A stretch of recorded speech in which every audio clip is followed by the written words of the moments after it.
What's up and welcome back to another episode of Power Rankings with IBM Watson. I'm Reinforced, I'm back here again, and this time in the comments, okay? No comments about how I look tired. I don't look that tired, even though I didn't get sleep last night, okay? Can we be nice for once? Let's talk about the rankings. Leave a comment down below talking about the rankings. We got lots of interesting stuff to go through this week, so I'm expecting a lot of drama, a lot of controversial takes, a lot of interesting takes down in the comments down below. Let's break this down, give our thoughts or opinions, and that will be that, okay? Sound good? Yes? Thumbs up? Fantastic. That's why I love you guys. You guys are reliable. Thank you so much, YouTube community.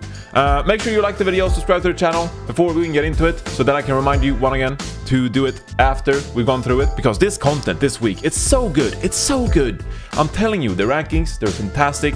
I'm really looking forward to presenting them to you guys this week. So, without further ado, let's take a look at the team rankings here, the power rankings with the IBM Watson. And at number 2, we got the Atlanta Reign. Look at that, huh? Oh, wow. This is a big change up already, and I'm loving it. Atlanta Reign is number 2. Obviously, they had a great June joust. They even had a pretty decent May Melee, even though they didn't go all the way. They've been a decent team so far, the Atlanta Reign. They qualified for the June joust playoffs alongside Dallas Fuel this week after a very impressive win over the San Francisco Shock. Everyone was firing for the squad. Hawk on off-tank, Pelican on DPS. The backline is looking crisp as well. So a lot of good things going for the Atlanta Reign. They obviously beat Boston Uprising as well in their knockout match before they took on the San Francisco Shock. So this is a team that has been racking up the wins, but they look hugely impressive in this meta we got following the hero pools that removed Tracer, Sombra, Zenyatta Rhine. Atlanta Reign are really adapting well, and so they're number 2 in our power rankings with IBM Watson. Let me know what you think about that down in the comments down below, because I know it's a bit spicy, but I'm loving it. Personally, I'm loving it. I really like this team. I think they're doing great work, and I'm looking forward to see how they do in the June Joust playoffs coming up later this week. At number 3 as well, we got the Los Angeles Gladiators. It's not the Shanghai Dragons. It's not the San Francisco Shock. It's the Los Angeles Gladiators at number 3, huh? Going into the season, a lot of people were talking about the Gladiators as one of the teams to look out for. Some even rated them the number 1 team going into the season.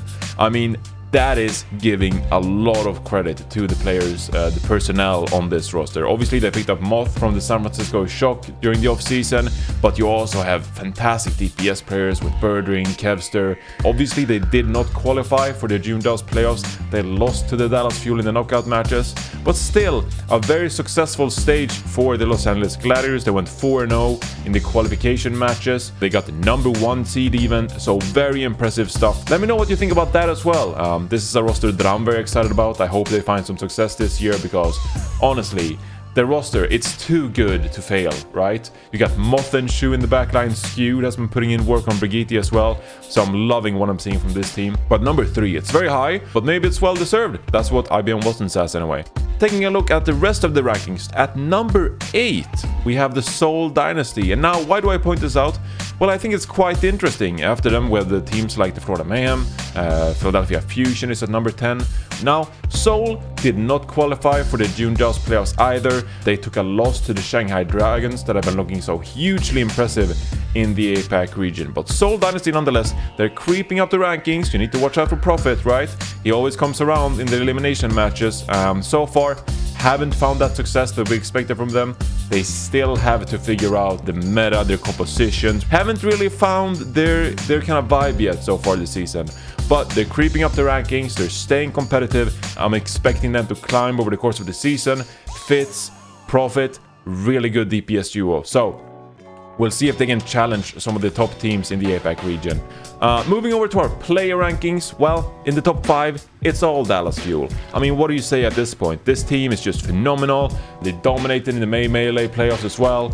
In the June Joust, they've sort of kept it up. Obviously, they took a loss to the San Francisco Shock, but they lost about as close as you can lose. They've been keeping up their winning matters, won 2 more matches in the knockout stage, taking out the Houston Outlaws in a domination 3-0 victory.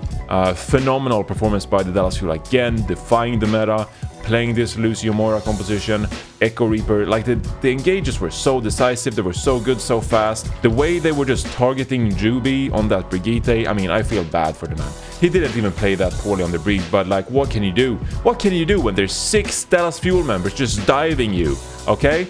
I want to put you in that spot, see how you feel. Wouldn't feel good, I'm telling you. It wouldn't feel good, not what I'd recommend.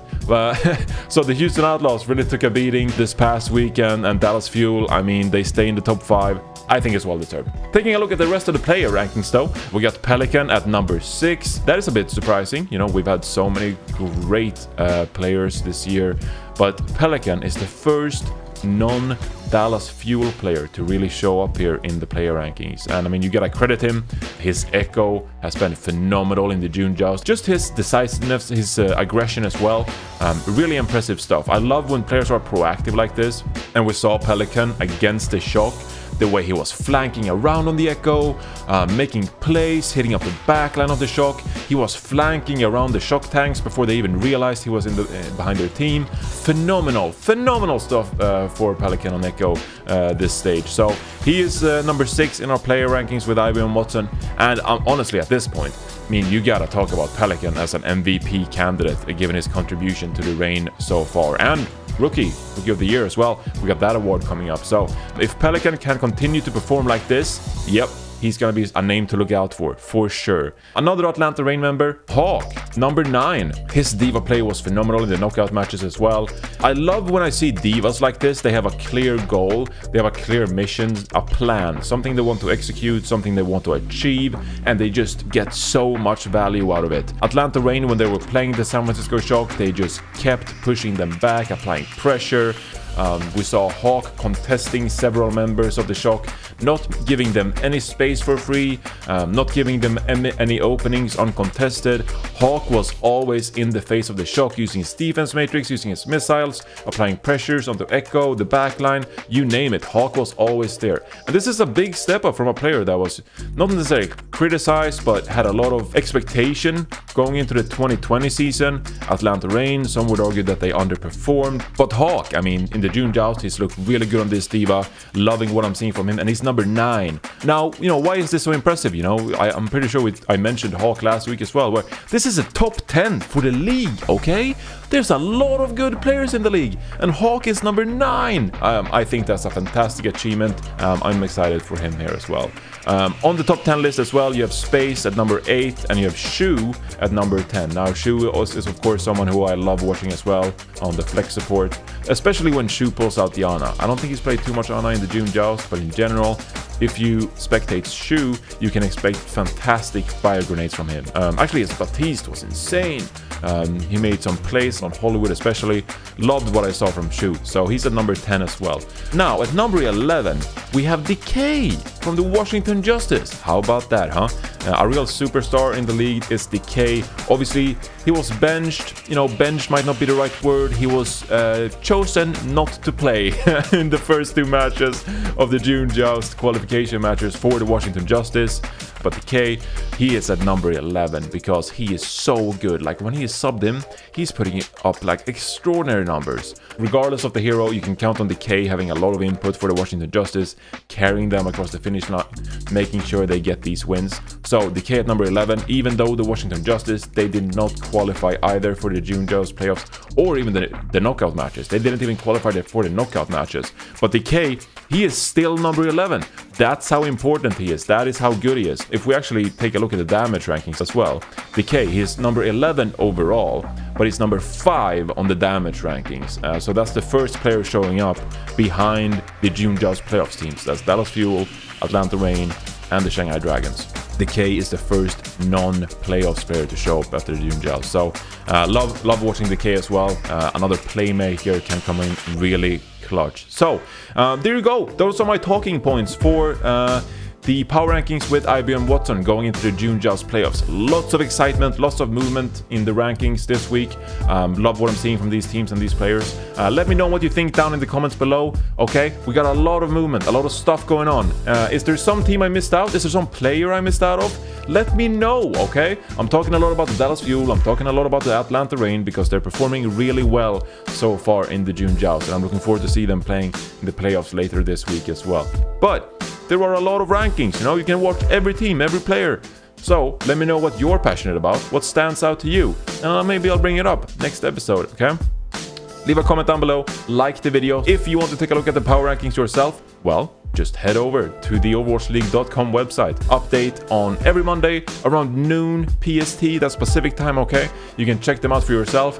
If not, I'll be here on Wednesdays on the Overwatch League YouTube channel, updating you, giving you my favorite talking points, my favorite storylines from the power rankings with IBM Watson. And I'm really excited for some more Overwatch League playoff action coming up this week, okay? I hope you are too. Stay tuned on the Overwatch League YouTube channel, and I'll see you later this week, okay? Take care. Much love, everybody. Reinforce, signing out.